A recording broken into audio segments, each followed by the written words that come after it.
And I'm here again, everybody. Krishna also coming to you with a second video about how to install circuit breakers in a panel board, or on a panel board, or in a panel box. This is a GE panel box, and it has in one double 100 amp breaker. Only one leg is using, the only one side of it is using. It has in a 30 amp breaker, and it has in a 20 amp breaker.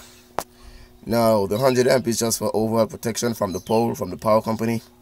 The 20 amp protects this 5 kVA transformer down here. The 20 amp protects the primary side of that transformer. It's a 5 kVA, keep that in mind. And this 30 amp breaker here, it protects a water heater that I just installed. I just had to hook it up, and the water heater is like 4,500 watts. That's about how much? 20 amps for 220 volt. That's the voltage the water heater uses. 220 volts. That's like 20 amps. It has a secondary choice of half hot and half cold, which is about 12 to 13 amps. I think it's 2,800 watts for that setting. Now, when you're installing breakers, you have to be very careful. First thing you always do is to lock off the power. Always do that. Always lock off the power. Turn off the power. I won't do that right now because people are in the house right now, so I can't really do it. So always remember that before you do any type of electrical work, you always disconnect your power so the whole circuit or whatever you're working on is completely dead. Keep that in mind. Be safe at all times when you're working with electricity. Now, breakers are not hard to install. You just have to take out the breaker. First, you always lock off, as I said. Lock off, so that's the breakers off there. Then you just take it out. That's it. The wire is already in already, and it's out. That's my neutral there. I just took out the breaker. It's an inch breaker, 30 amp inch breaker to protect the water heater. And when you're ready, you just simply hook it by the back. Go up in the center, hook it by the back, and push it back in. That's it. That's basically how you install water heaters.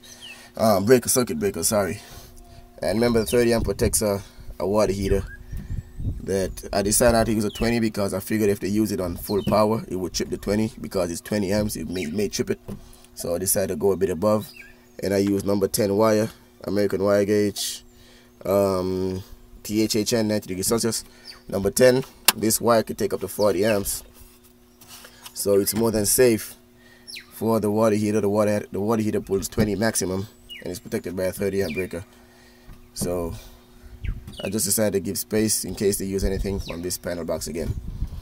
Now I'm gonna give you a bit of information about sizing breakers, especially when you're sizing breakers for transformers. Now, I think everyone here should be quite knowledgeable about the NEC or any standard, any electrical standard.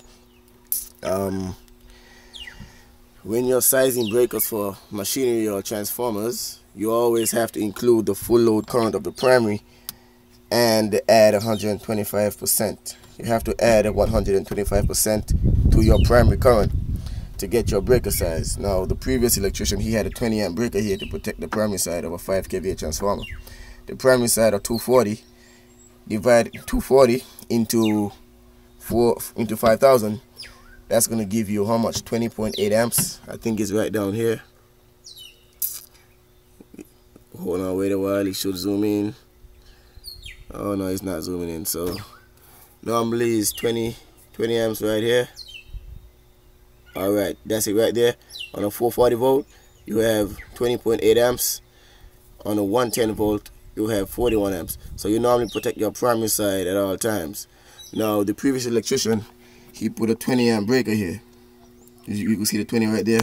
He put a 20 amp breaker right there, so he gave it maximum. He gave it maximum safety. But then again, it's still wrong because you have to add 125% to that 20 to get your circuit breaker. And that when you add 125%, it gives you 25 amps.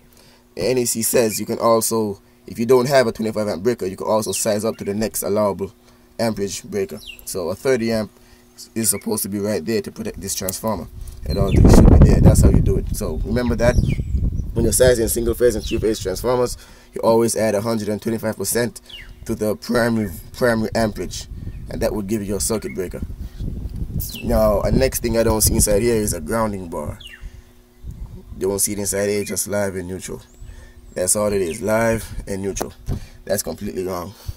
Now, the NEC says you always have to bond your neutral and your ground together at your first disconnect. This here is your first disconnect, and there's no bonding of the ground and the neutral nowhere here. That's a big violation right there. So maybe he didn't know. What I did now, I ground the water heater straight down to the grounding pad, straight down to the grounding pole. That's it right there. I grounded straight there because I was not sure about the 110 and 220 system grounding rule. I don't know if there's a rule against that, so I didn't want to have a big conflict. I didn't want to have any problems with the 110, the 120 grounding and the 220 grounding. So I had to make my separate ground. I had to make a separate grounding for the water heater on the 220 volt supply. You know, that 100 breaker right there, you realize only one wire is inside of it. That's a number 4 wire in there that comes straight from the pole. And this is single wire. This is single phase 2 wire. So you only have a neutral and a live coming in, which in the live goes to the 100 amp breaker, and the neutral is that big number 4 right there. It's that big number 4 going on to the neutral bar right there. So it's a single phase 2 wire system here. So that's a big violation. There's no ground, there's no bonding for the ground and the neutral here. You have the wrong size breaker for the transformer here.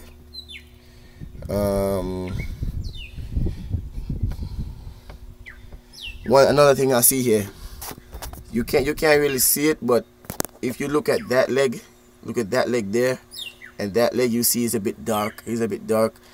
That leg doesn't use that leg on my left. It's not being used at all. It's gonna be used now because the 30 amp breaker, the water heater breaker is on that leg.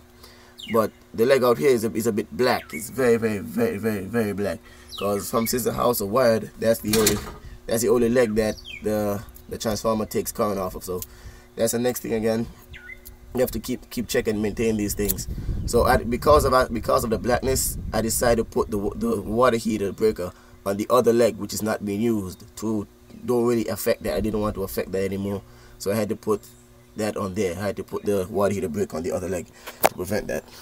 And that's basically it. That's how you install a breaker. You just take it out, put in the wire, put it back in, and that's basically it. So I hope you guys learned something. I hope, especially about the information about sizing breakers for transformers or any machinery, any motor, anything like that. Especially about on that topic. Remember, they always add 125% to your primary or to your amperage to get your breaker size. Always remember that. The NEC says that. You can go check it up. You can go look at it or look online and you'll get it. For those who are guessing that I have 2 red wires there, I have them marked. I didn't have any white wire, so I put a red wire as a neutral, but I marked it white. Had to mark it white. You know, I've seen that in NEC, so I figure it's applicable. It's very applicable right there, so you don't have to worry about that. You can mark. The only thing you can change is a ground wire. You should never tape over a ground wire for a conductor. You can never do it. You can do it on a red. You could tape over a red wire white for neutral, black for neutral, whatever you want to do. But never do it for grounding. Never do it for ground wire. That's it. That loop, I had to keep excess wire there because this is just temporary. So I may have to take it out when the owners leave because they don't want it in. So they just want it in because they're staying here. So that's basically it. It's Christian Wilson again on 2 topics: how to install circuit breakers and how to size circuit breakers. Keep that in mind. So thank you guys for watching, and I hope you guys learned something. I hope you guys learned. Peace out. God bless you guys.